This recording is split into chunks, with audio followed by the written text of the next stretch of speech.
একটাই ভুল ছিল, সেটা হচ্ছে এনসিপি নেতৃবৃন্দ আয়নাঘর থেকে সকলকে মুক্ত করেছে, এইটাই তাদের ভুল।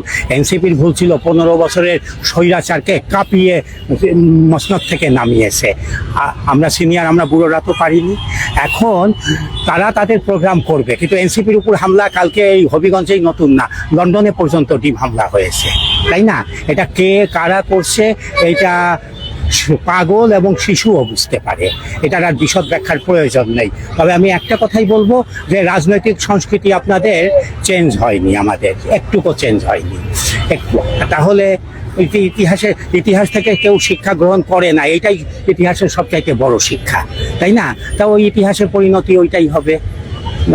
বা নাসিরউদ্দিন পাটোয়ারি বিভিন্ন কথার কারণ, যেমন হাসনাত আবদুল্লাহর একটা কথা, অন্যায়টা কি বলছে, যেমন সে একটা অভিজ্ঞতার কথা বলছে যে সেক্রেটারিয়েটে একটা আপ্যায়ন বিল, সেইটা 228 নম্বর রুম থেকে 29 নম্বর রুম পাশের রুমে যাবে, সে একটা এক্সাম্পল দিয়েছিল হাসনাত আবদুল্লাহ বেশ আগে। সেইটা গেল জিপিও থেকে ঘুরে আবার গেল আরেক ভবনে, সেইখান থেকে এই যে আমলাতান্ত্রিক এনসিপি নেতৃবৃন্দের উপরে মানে এই ঘুণে ধরা আমলাতন্ত্র এত ক্ষিপ্ত কেন? স্বাভাবিক, কারণ এরা তো আমলাতন্ত্রকে নাড়া দিয়েছে। দেখেন না ভারতের অবস্থা, দেখছেন না ককরোচ?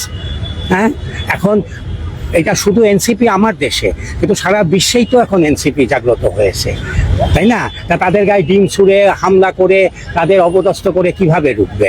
তরুণদের রোখা যায় না।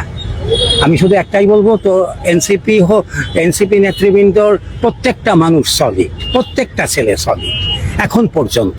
কিন্তু আমার বয়স তো কম হলো না, ভরপোড়া গরু তো, সিঁদুরে মেঘ দেখলেও ভয় লাগে। এখন পর্যন্ত প্রত্যেকটা সলিড, বুঝতে পেরেছেন? আপনি আমার কথা বুঝতে পেরেছেন তো?